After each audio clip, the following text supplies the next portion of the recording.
Today we're over here at the Teaching Garden at the Tulsa Garden Center, and I am joined by Lee Taylor, who is going to show us some unique training styles on a weeping bald cypress, Yes. right? Yes, that's right. So, I mean, it's already weeping.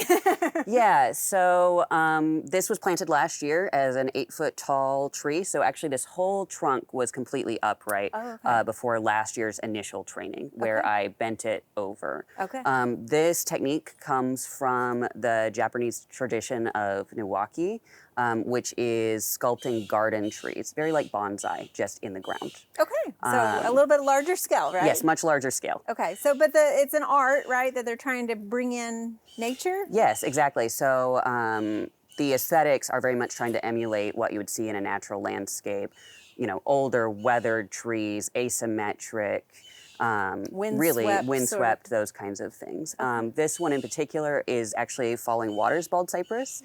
And since we're right next to our fountain here, I really wanted to look like a waterfall cascade, which it will naturally do, but I wanted it to be very refined and very like specific in the sculpting of it. All right, so what's your approach on this? Yeah, so I'm using a lot of these old Japanese techniques where we are tying branches into place or bracing them or wiring them into place. Okay, so can we go ahead and talk through some of the specifics? Yeah, absolutely. The two main techniques in Niwaki are tying branches to each other to bend them into place, so we can see the little bit of flex here.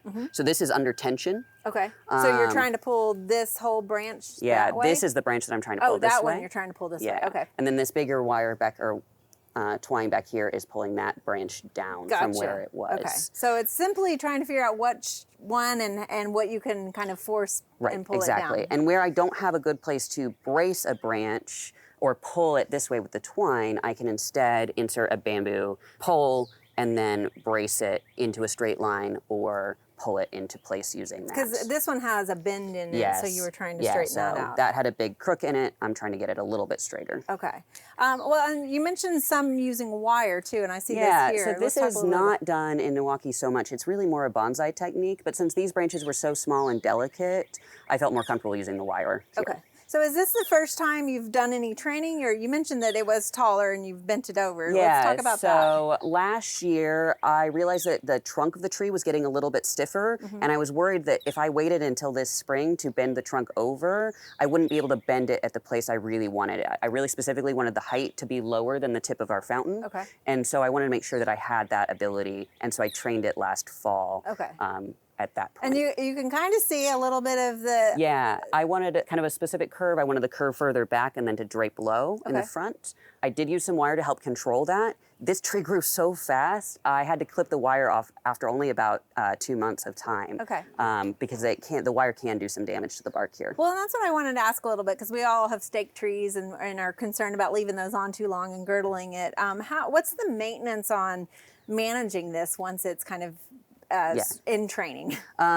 So the wire you usually want to monitor very carefully. It's the thing, because it's a hard material, it can do damage pretty quickly, especially a young tree that's growing quite quickly. You know, you want to be checking it at least weekly, if not more frequently even than that. Certainly you don't expect it to be on for longer than a growing season, and sometimes only half of a growing season. Okay, and what if like you see some wearing that's occurring? Of course, these aren't exposed to as much wind usually because they're on a smaller scale. Yes. But if you do see anything. Yeah, so on these that are under tension, it's really easy to just move this a little bit, and so it's now wearing on a new part of the bark. Okay.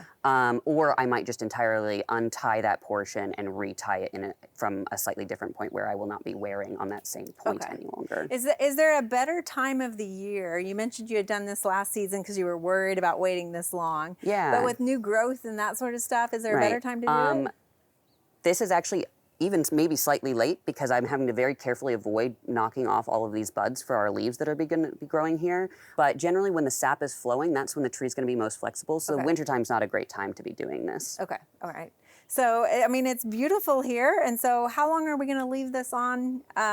You know, you said maybe a month. Obviously, you keep checking it. I'll keep checking it. Probably most likely a lot of these, even if I redo them, I will be trying to maintain this shape through an entire growing season so that the wood sets. And then next season there may be new edits. I might not be going back to those same places, but I may be choosing, you know, the new growth. I may be adjusting some of these smaller branches as they grow into the shape that I'm really looking for. So how did you learn about this? I've always been interested in bonsai, and there's several fantastic clubs in Oklahoma. There's the Green Country Bonsai Society and the Central Oklahoma Bonsai Society. They use a lot of these techniques in bonsai material, even though this is a garden-sized tree in the ground and not in a pot.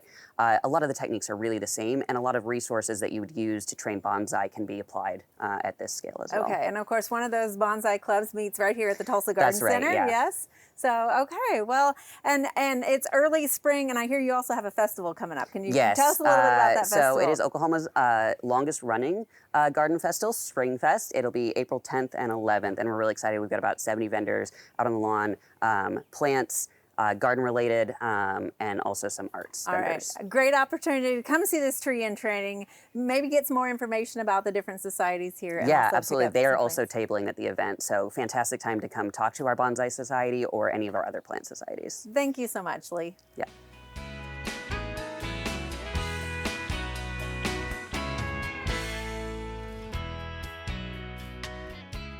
We hope you enjoyed this video as part of our Oklahoma Gardening YouTube channel.